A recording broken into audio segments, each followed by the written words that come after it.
A single woman was bullied and assaulted by a police officer for no reason at all, but when he discovered her true identity, the officer was left speechless, completely shocked.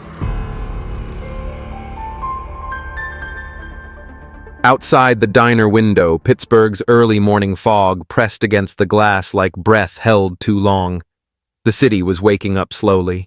Brake lights flickered on narrow streets and steam from manhole covers curled into the gray air like ghosts that never left. Inside, the air smelled of over-toasted rye and burnt sugar.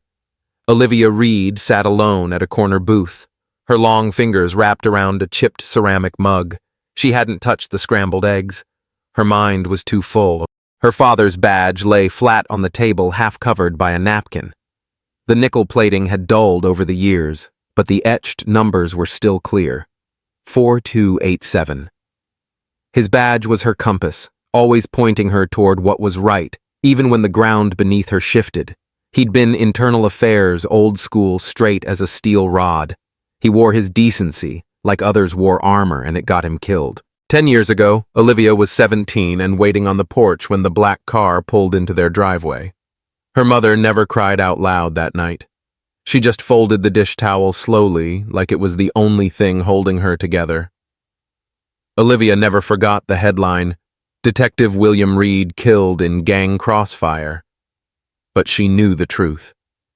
The bullet hadn't come from the street, it came from inside the system. She joined the bureau 5 years later, trained at Quantico with top marks, and clawed her way into the Internal Investigations Division. She didn't smile much. She didn't drink. She didn't trust easily, but she paid attention. Always. Her cell phone vibrated twice. She unlocked it with a swipe and read the message. "You were right about Newark. Something's festering out here. Want the files?" It was from Carla Jennings, an analyst friend in the bureau, someone who owed Olivia a favor or two. Olivia's lips pressed into a line. She tapped back a single word. Send. A minute later, the documents flooded her inbox. Internal memos, civilian complaints, officer conduct reviews. One name popped up 6 times in as many months. Lieutenant Mark Dwyer, 14th Precinct, Newark South. She closed the file. The coffee had gone cold. She reached for her father's badge and slipped it into the inside pocket of her coat, left side over the heart. "Always check, Han," the waitress asked, smiling politely. "Keep it open," Olivia replied, standing. "I'll be back in a few days." The waitress blinked, confused, but nodded. Olivia had that effect on people, like she was always just about to leave for a storm. 2 days later, the rain hadn't let up. The rain had become a soft hiss on the hood of the bus as it rumbled through Newark's tired streets, past boarded windows and sagging porches. Olivia sat 2 rows from the back, hands in the pocket of her oversized hoodie, shoulders tucked inward like she was trying to disappear into the vinyl seat. The smell of wet wool engine grease and faint cigarette smoke clung to the air. A man coughed behind her, harsh and raspy. She didn't look up. In her right pocket, an old flip phone with a dying battery. In the left, a dime-sized pin camera, its lens tucked behind a frayed patch. No makeup, no badge, no name, only purpose. The driver called the next stop voice flat. Hawthorne and 12th. Olivia rose slowly, the bus sighing with her. Her boots hit the pavement with a slap. The rain had turned to mist, coating everything in a greasy sheen. A faded checkpoint ahead. Sign blinked across the street. A cruiser idled nearby. Lights off, parked just behind the chain-link fence of a vacant lot. A uniformed officer leaned against the hood, arms folded, watching the street like a lion. Watches gazelle. She adjusted her hood, kept her gaze low, and walked. The checkpoint was set up like something temporary that had long overstayed its welcome plastic barricades. A folding table under a canopy stained with years of use, and 2 patrolmen too young to shave cleanly. One was on his phone. "The other saw her first ID, ma'am," he said, stepping in her path. She fumbled with her bag, pulled out a creased driver's license from another state issued in a different name. Her fingers were damp. "Where you headed?" the officer asked. "University Hospital," she said. voice low. My mom, she's sick. The officer nodded slowly but didn't move. You walkin'? No ride. She shook her head. Bus broke down a block back. It was a lie. Every part of her was lying, but she didn't blink. Just then, a door slammed behind the barricade. Lieutenant Mark Dwyer emerged from the patrol car with the calm swagger of someone who'd made too many people nervous for too long. Tall, built like a brick wall with a mustache that somehow made him seem more arrogant than older. His belt sagged slightly from the weight of what he carried. Radio baton, a holstered gun, and a small flashlight. He didn't need. Something wrong? Officer Brennan? He asked. She says she's headed to the hospital. Doesn't have much else. Dwyer approached her slowly, smiling like a man in charge of too many things he didn't deserve. You alone? He asked, voice smooth. Olivia nodded. No, car. No umbrella. Not even an Uber account. He chuckled, then leaned a little closer. Where's the phone? She held up the flip phone. It looked like it came out of a drawer in 2008. He raised an eyebrow. Old school, huh? His tone was mocking. What kind of woman walks Newark alone this part of town looking like she's hiding something? I'm not hiding, she said. He reached forward without warning and yanked the hoodie back from her head. The air thickened. Rain needled her face. Look at me when I talk to you. She did. His eyes scanned her face, not with curiosity, but with control. His hand hovered near her shoulder for a moment, then dropped. Cute, but I don't like liars. She stayed silent. He stepped aside and turned to the others. Pat her down. Make sure she's not holding, sir. We don't. Now. The younger officer hesitated, but before he could move, Dwyer reached out and slapped her. Not hard enough to knock her down, just enough to make a statement. Sharp, fast measured. A wet gasp escaped the crowd that had gathered on the sidewalk. Someone across the street stopped walking. No one spoke. Olivia's head turned with the hit. Her cheek stung, her hair clung to her face, her fists remained at her sides. Her eyes didn't leave his. Dwyer grinned. Lesson 1?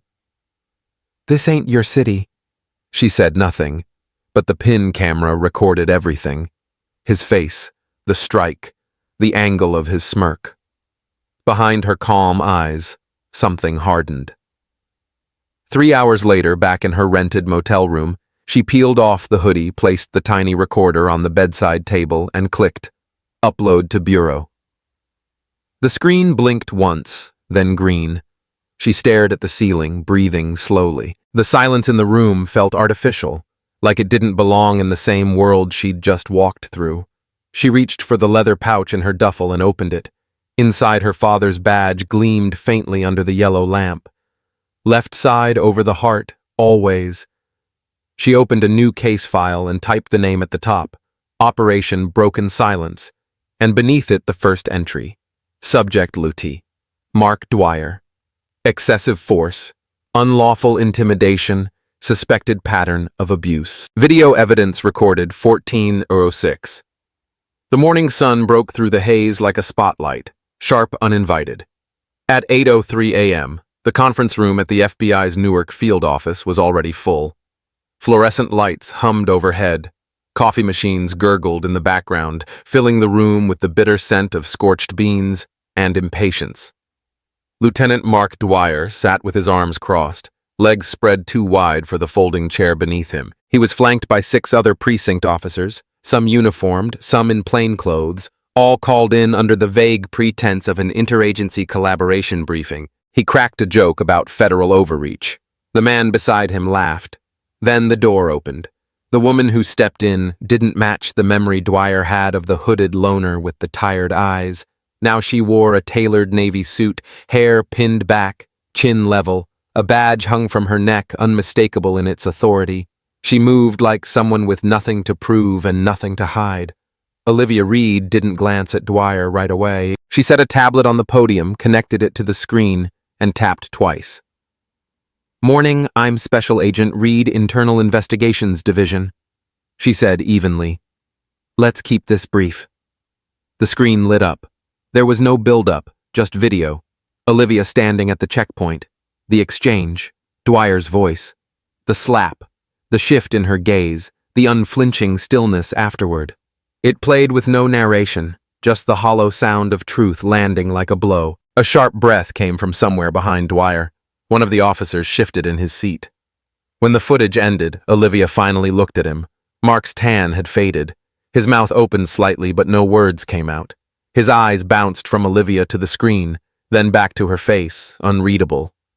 Now, no expression at all.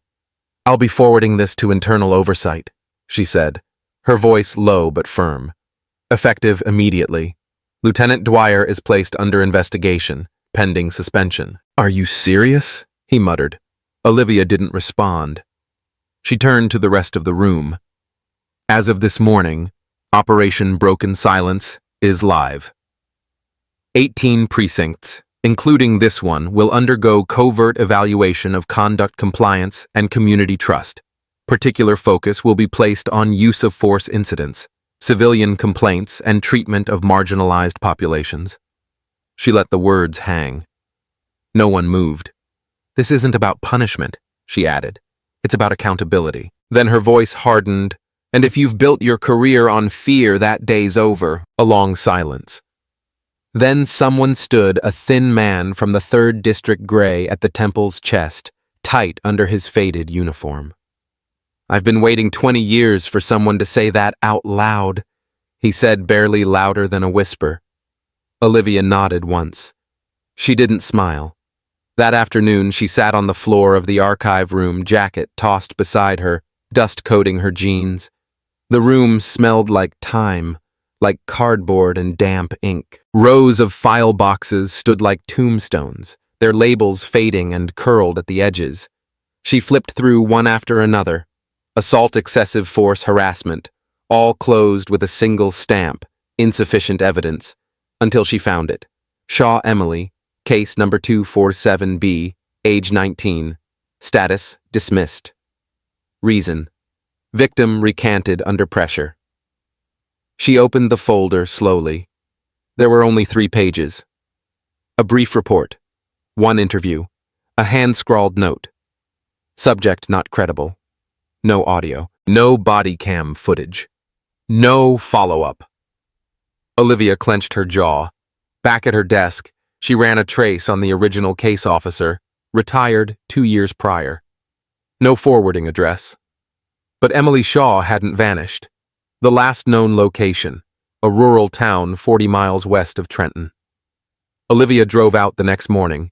No bureau car, just an old sedan from the motor pool, its heater groaning against the early frost.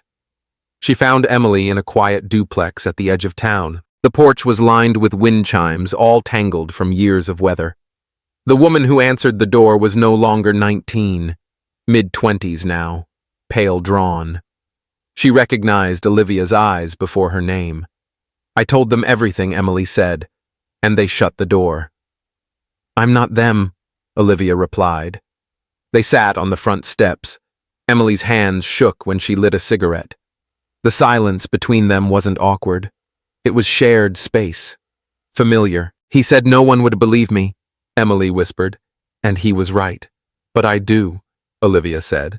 And this time she had more than belief. She had time records and a mandate to dig. Before she left, Emily pointed to a small wooden angel hanging on the porch beam. My mom made that before she passed, she said. Said it was to keep me safe. She smiled thinly. Didn't work. Olivia nodded and walked back to the car. She looked once at the chimes, then at the angel. Safety wasn't something given. It was something fought for. She started the engine and the files on her passenger seat shifted with the motion. Dead voices rustling awake. The message came just after midnight. 1 line, no signature. He locked me in the cellar. I don't know how long I've been here. Please. Olivia didn't hesitate. She slid her phone across the table to Carla Jennings without a word. Carla's brows furrowed. Then her eyes met Olivia's and widened. They moved fast. No agency calls, no backup, no warrant. just a cold gust of resolve blowing through a motel room packed with files and fatigue. Outside, the wind howled across the parking lot as if trying to shout them back inside. The road to Trenton stretched long and dark, its lanes blurred with drizzle. Olivia drove. Carla sat beside her, silent, flipping through topographic maps and satellite images of old farmland. "She say where?" Carla finally asked. Olivia's eyes didn't leave the road, just east of Route 206, near a broken windmill. Carla nodded. "We're going to need more than flashlights," but they both knew there wasn't time. The farmhouse squatted at the edge of the woods, its porch collapsing under years of rot. One upstairs window flickered dim yellow like a tired eye, refusing to sleep. The barn in back had long since sunk into the earth, and beyond that, a rusted windmill creaked against the gray sky. They didn't knock. Olivia pried open the cellar doors with a crowbar from the trunk. The hinges groaned like they hadn't been touched in decades. A stench rose: mildew, iron sweat. The stairs were steep and narrow. Carla held the light. Olivia led the way. They found Aisha 10 steps down, huddled near a concrete wall. Eyes wide but unfocused, knees drawn to her chest like she was bracing for another blow. She flinched at first, then saw Olivia. A sound escaped her part. Sob, part breath. Her voice cracked like paper. "You came," she whispered. Olivia knelt beside her, unzipped her coat, and wrapped it around the girl's shoulders. The camera in her lap, still recording, blinked silently. Aisha clutched Olivia's wrist with one hand, the other pressed against her ribs like she was holding herself together. They didn't speak much on the drive back. Aisha slept with her head against Carla's arm, mumbling now and then, names, numbers, maybe memories. Carla wrote them down. But halfway down, Route 195, the brakes groaned. Then they failed. The wheel jerked hard.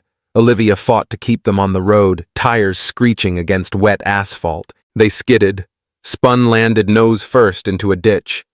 No one was hurt, but Olivia knew. She checked under the car with a flashlight. Brake line. Sliced clean. She didn't say a word, just stood in the rain, jaw set. Whoever they were watching. Aisha stayed in protective custody for 3 days before Olivia sat down with her again. The room was warm, the blinds drawn, and a blanket folded on her lap. She looked smaller than her 19 years' skin drawn tight over her cheekbones. One eye still bruised. "You don't have to testify," Olivia said.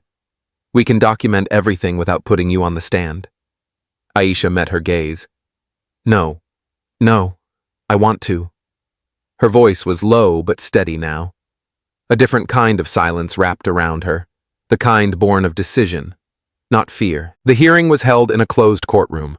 No press, no jury, just a judge, a recorder, and 2 attorneys who kept checking their watches like the walls might listen. Aisha stood and told her story. What he'd said, what he'd done, where he kept the spare keys, how long the locks had changed. The judge watched her carefully, not with suspicion, but with weight. The kind of gaze reserved for people who've come farther than anyone in the room knows how to name. Outside, Olivia waited with Carla. She held it together. Carla said, "Better than I thought. She's stronger than we gave her credit for." Olivia didn't smile. Instead, she reached into her coat and touched the edge of her father's badge just beneath the lining. She kept it there still, left side over the heart. The story leaked anyway, not from the hearing, but from someone inside the system who had had enough. A technician, maybe a clerk, no one knew who. But within 48 hours, audio from Aisha's cellar had surfaced. His voice laughing, threatening, taunting her like she was nothing. It went viral before it hit the courts. Within a week, 3 more women came forward. A guard from the juvenile facility, a temp from county records, a woman from a shelter. Olivia hadn't even heard of. Each of them told different stories, but the tone was the same, mocking, entitled, predictable. Anonymous letters started arriving. One warned of retaliation. Another claimed, Olivia would regret poking into the past. Carla found one tucked under her windshield wiper with a smear of red across the corner. No signature. Olivia scanned each, archived them, and kept working. "We push through," she said, but she knew the silence around her wasn't fear anymore. It was resistance not from victims, but from those who'd built their careers on buried voices. She held the press conference in a room meant for numbers, not stories. No statement, no speech, just a screen. She pressed play. The room watched as Dwyer's hand struck her face again, as Aisha's voice broke into static from the camera's corner. As laughter echoed down a cement stairwell, the clip ended and the room held its breath, not out of shock, but out of recognition. What they had witnessed wasn't news. It was confirmation. For the first time in months, Olivia Reed allowed herself to sit still. The folding chair beneath her creaked as she leaned forward, elbows on her knees, hands clasped tight. The conference room was quiet except for the soft hum of the projector and the faint shuffle of reporters gathering their thoughts. No one reached for a mic. No one asked for a quote. They didn't need one. Olivia didn't look up. She didn't need the approval. She needed the echo, the kind that grows louder the farther it travels. By dawn, her name was everywhere. Whistleblower agent exposes widespread police misconduct. Operation Broken Silence, Sparks. National Review of Internal Affairs. One woman's fight, hundreds find their voice. It wasn't just New Jersey anymore. Other women, other names surfaced from small towns in Ohio, precincts in Georgia, even a juvenile center in Northern California. The accusations weren't copycat. They were consistent. The language repeated nearly word for word. I was told no one would believe me. They said I asked for it. The complaint went nowhere. Olivia read each one, printed them out, annotated them in pencil late into the night. Her coat draped over her chair, her father's badge resting on the table beside her keyboard like a silent witness. One morning, in a government-issued sedan parked outside a Newark courthouse, Carla Jennings lit a cigarette and looked at Olivia through the rearview mirror. "You know they want you gone, right?" she said. Olivia didn't answer right away. She was reviewing the deposition from a former corrections officer. 16 pages, a trembling signature at the end. "They say it's for your safety," Carla added. "But this feels like containment." "They don't want a martyr," Olivia replied. Carla took a long drag. "They don't want a mirror," that landed harder than it should have. By week's end, the FBI formally suggested she take a leave of absence. The memo was framed in concern: to preserve neutrality for your well-being, to avoid the appearance of bias. She read the email 3 times, then deleted it without response. Later that evening at a televised panel on criminal justice reform, she stood beside Aisha Caldwell.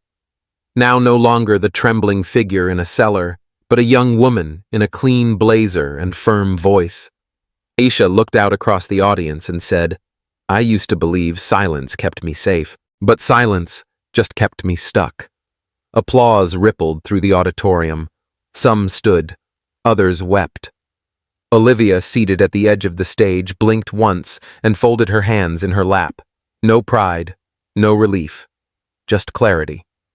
The trial for Deputy Chief Howard Sloan began in March. For decades, Sloan had been untouchable.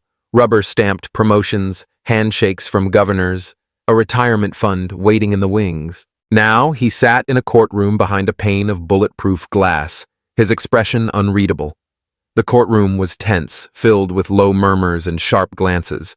Cameras weren't allowed, but sketches would later capture Olivia's calm posture, Aisha's steady eyes, and the long line of women waiting quietly outside, holding documents, affidavits, journal pages, and memories. Over the next 8 months, the prosecution called 18 witnesses. Aisha was the first. She testified for 4 hours. Her voice cracked only once Olivia was called as the final witness. She spoke carefully, measured, not emotional. Every statement backed by footage, paper trails, timestamps, badge logs. No speculation, just evidence. As she stepped down from the stand, Sloane looked at her, not with fear, not with hate, but with resignation, like a man who finally saw the tide turning and knew he could not outrun it. The verdict came on a rainy Thursday. Olivia stood outside the courthouse beneath a gray sky, her coat buttoned high. Carla stood beside her umbrella in one hand, the other gripping her arm. "Guilty," Carla said, her voice quiet.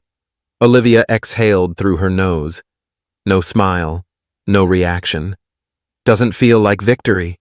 Carla asked. "No," Olivia said. "It feels like maintenance." They stood in silence. Across the street, a small group of college students held signs. "Believe survivors." "Voice over violence." "Justice is action." One sign read, "We speak." Because she did. That night, Olivia returned to her motel room. She sat at the desk, turned off the overhead light, and let the glow of her laptop fill the space. She opened the wooden box she kept by her nightstand inside her father's badge. Emily's angel charm, a folded copy of Aisha's first affidavit, and the printed names of every woman who had come forward. She added a new page. It held the initials of a woman from Kansas who had just reached out. She hadn't spoken to anyone yet, but she had typed, "I saw your story. I think I'm ready." Olivia placed the page beneath the others, closed the lid. Justice wasn't loud anymore. It didn't wear medals. It didn't demand applause. It showed up. It listened. It kept going. The morning air carried a crispness that hadn't been there the day before. Newark's skyline looked cleaner somehow. Not because the buildings had changed, but because something heavy had been lifted, even if only slightly. Olivia stood outside the federal building in a charcoal coat, the hem brushing against her boots, a slim blue folder tucked beneath her arm. Inside that folder was the blueprint for Blue Accountability, an independent oversight program designed to monitor police conduct, enforce transparency, and hold even the most protected ranks to the same rules everyone else lived under. It wasn't just a plan. It was a beginning. The first pilot program would launch in 3 cities. Cameras placed not only on uniforms, but in interview rooms, intake desks, and transportation vans. Civilian advisory boards with real authority. An open-access complaint database. No more missing files. No more lost footage. She had fought to keep it out of the hands of those who would gut it for appearance's sake.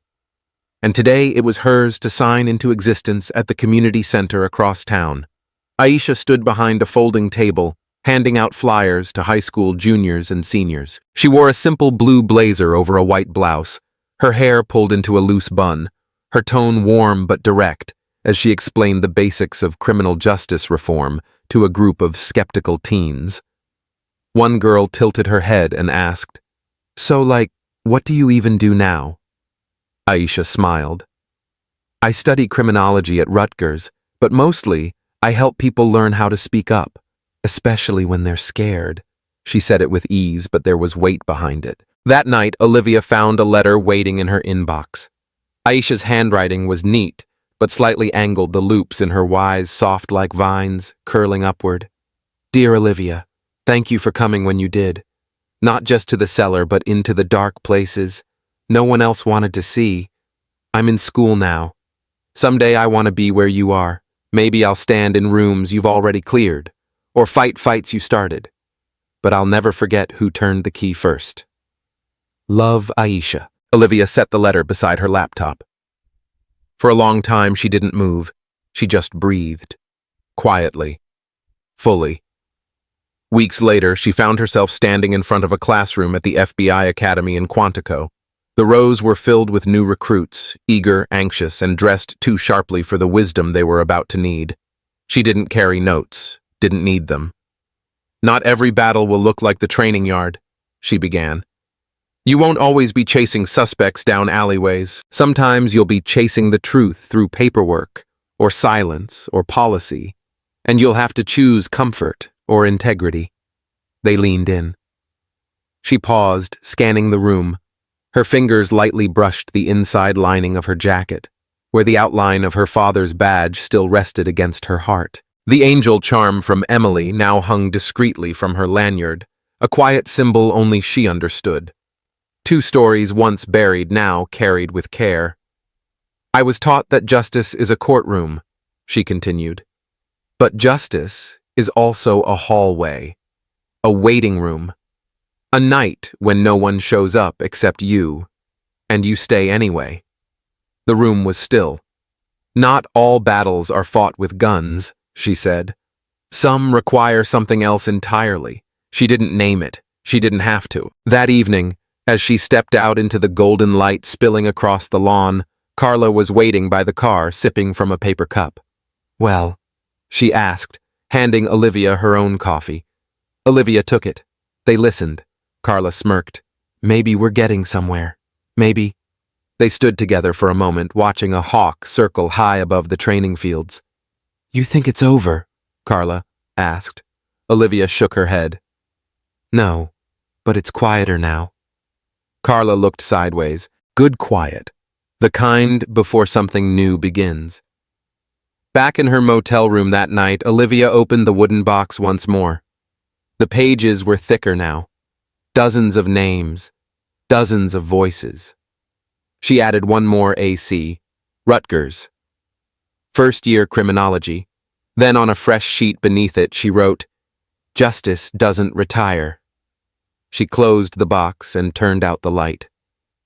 Outside, the wind was still, but in the distance a train moved across the horizon, slow, steady, inevitable, and for the first time in a long time, Olivia Reed allowed herself to hope. The story of Olivia Reed is a powerful portrayal of resilience, integrity, and the quiet strength it takes to confront systemic injustice. From the weight of her father's death to the crushing silence of corruption, Olivia's journey is not just one of justice, but of transformation. She begins as a determined investigator and grows into a beacon for those silenced by fear. Her fight is not flashy. It's deliberate, patient, and deeply human. What makes Olivia's journey so impactful is her refusal to become hardened by the system she challenges. Instead of seeking revenge, she seeks truth. Her actions inspire others, like Aisha, to rise, speak, and eventually lead. The narrative shows how justice is not a single event, but a continuous act of courage. One voice at a time. The story reminds us that real change starts with listening, believing survivors, and holding power accountable. It teaches that silence, when rooted in fear, protects the abuser, not the abused. And above all, it proves that one person armed not with weapons but with unwavering conscience can ignite a movement. This is a tribute to those who keep fighting when no one's watching, and in that lies the most human lesson of all. If this story touched your heart, don't forget to like and share it. Leave a comment to tell us how it inspired you, and if you haven't already, subscribe to the channel.